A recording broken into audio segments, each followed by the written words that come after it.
ഗണഹാകാലം ഒന്നാം വെള്ളി. ഒന്നാം വായന സാമുവേൽ പ്രവാചകന്റെ രണ്ടാം പുസ്തകത്തിൽ നിന്ന് 12-ാം അധ്യായം 1 മുതൽ 10 വരെ. കർത്താവ് നാഥാൻ പ്രവാചകനെ ദാവീദിന്റെ അടുക്കലേക്ക് അയച്ചു. അവൻ രാജാവിനോട് പറഞ്ഞു, ഒരു നഗരത്തിൽ രണ്ടാളുകൾ ഉണ്ടായിരുന്നു. ഒരുവൻ ധനവാനും അപരൻ ദരിദ്രനും. ധനവാന് വളരെയധികം ആടുമാടുകൾ ഉണ്ടായിരുന്നു. ദരിദ്രനോ താൻ വിലയ്ക്ക് വാങ്ങിയ ഒരു പെണ്ണാട്ടിൻ കുട്ടിയല്ലാതെ മറ്റൊന്നും ഉണ്ടായിരുന്നില്ല. അവൻ അതിനെ വളർത്തി, അത് അവന്റെ കുട്ടികളോടൊപ്പം വളർന്നു. അവന്റെ ഭക്ഷണത്തിൽ നിന്ന് അത് തിന്നു, അവന്റെ പാനീയത്തിൽ നിന്ന് അത് കുടിച്ചു. അത് അവന്റെ മടിയിൽ ഉറങ്ങി, അത് അവന് മകളെ പോലെ ആയിരുന്നു. അങ്ങനെയിരിക്കെ ധനവാന്റെ ഭവനത്തിൽ ഒരു യാത്രക്കാരൻ വന്നു. അവനു വേണ്ടി സ്വന്തം ആടുകളിൽ ഒന്നിനെ കൊന്ന് ഭക്ഷണമൊരുക്കാൻ ധനവാന് മനസ്സില്ലായിരുന്നു. അവൻ ദരിദ്രന്റെ ആട്ടിൻകുട്ടിയെ അതിന്റെ പിടിച്ചു തന്റെ അതിഥിക്ക് ഭക്ഷണമൊരുക്കി. ഇത് കേട്ടപ്പോൾ ക്രുദ്ധനായി ദാവീദ് പറഞ്ഞു, കർത്താവാണെ, ഇത് ചെയ്തവൻ മരിക്കണം. അവൻ നിർദ്ദയം ഇത് ചെയ്തതുകൊണ്ട് 4 മടങ്ങ് മടക്കി കൊടുക്കണം. നാഥാൻ പറഞ്ഞു, ആ മനുഷ്യൻ നീ തന്നെ. ഇസ്രായേലിന്റെ ദൈവമായ കർത്താവ് അരുൾ ചെയ്യുന്നു, ഞാൻ നിന്നെ ഇസ്രായേലിന്റെ രാജാവായി അഭിഷേകം ചെയ്തു. സാവൂളിൽ നിന്ന് നിന്നെ രക്ഷിച്ചു.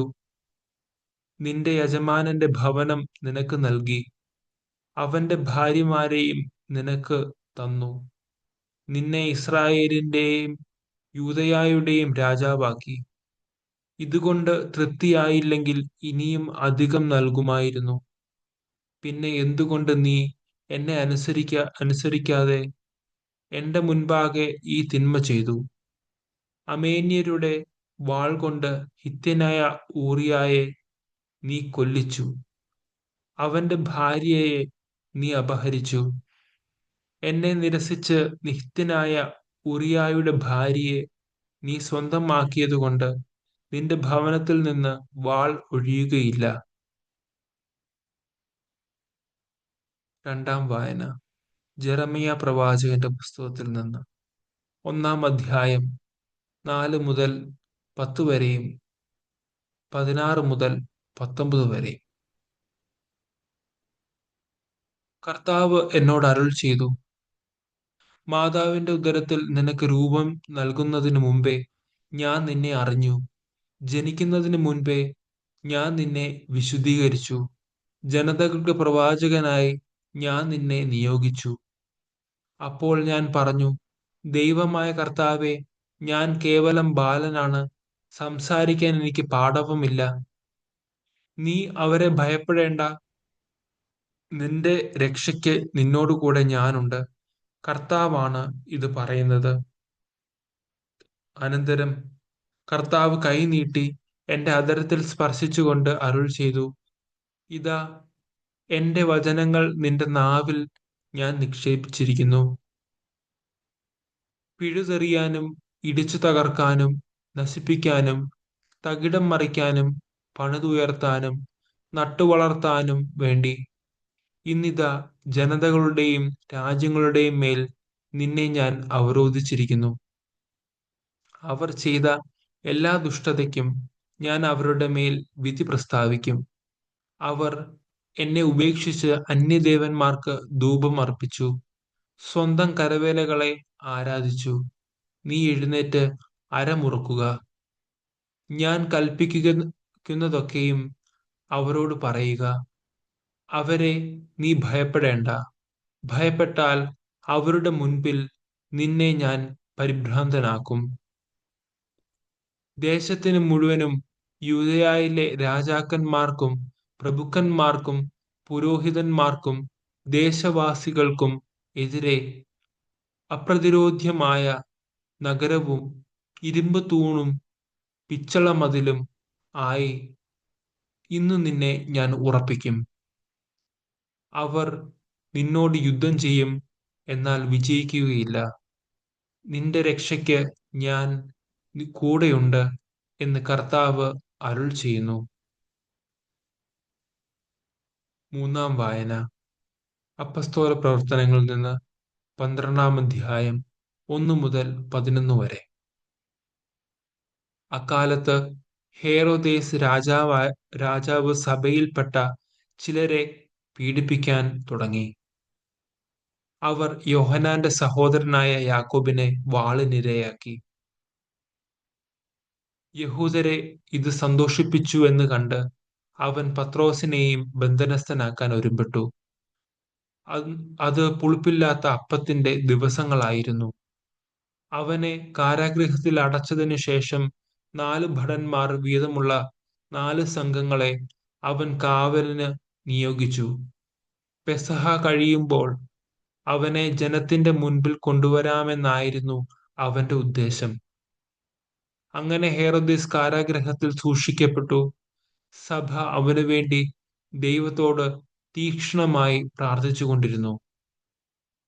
പരസ്യ വിചാരണയ്ക്ക് പുറത്തു കൊണ്ടുവരാൻ ഹേറോദേസ് ഉദ്ദേശിച്ചിരുന്ന തലേ രാത്രി പത്രോസ് ഇരുചങ്ങലകളാൽ ബന്ധിതനായി 2 പടയാളികളുടെ മധ്യേ ഉറങ്ങുകയായിരുന്നു.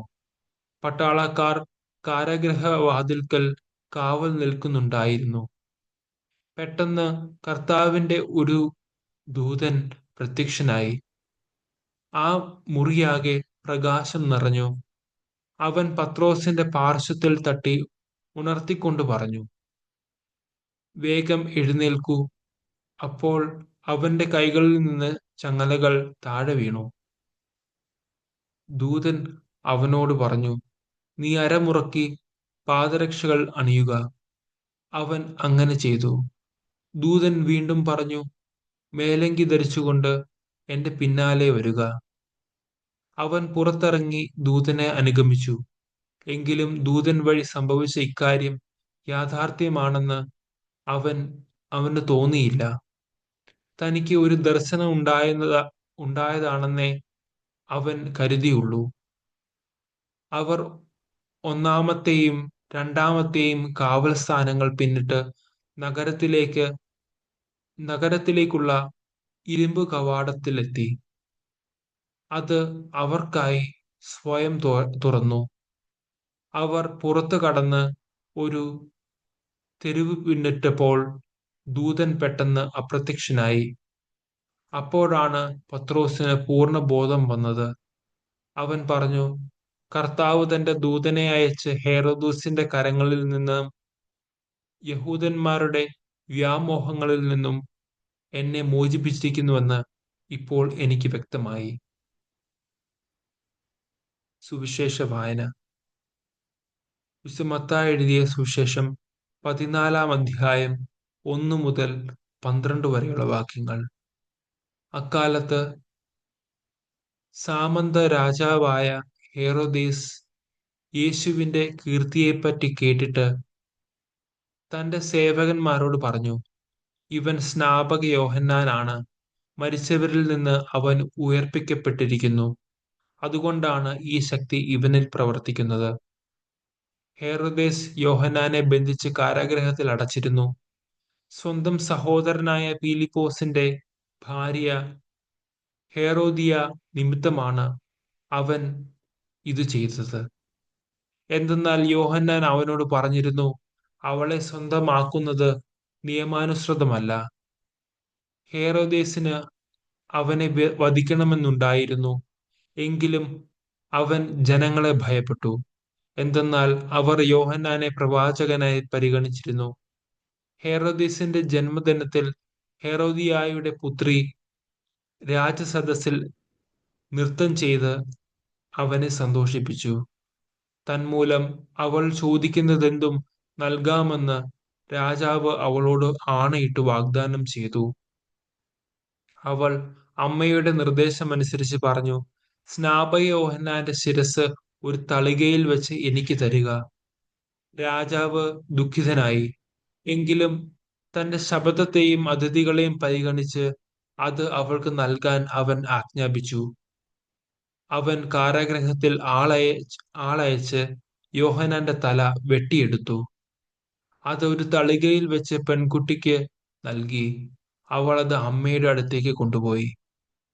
അവന്റെ ശിഷ്യർ ചെന്ന് മൃതദേഹമെടുത്ത് സംസ്കരിച്ചു. അനന്തരം അവർ യേശുവിനെ വിവരം അറിയിച്ചു. നമ്മുടെ കർത്താവായ മിശിഹായ്ക്ക് സ്തുതി.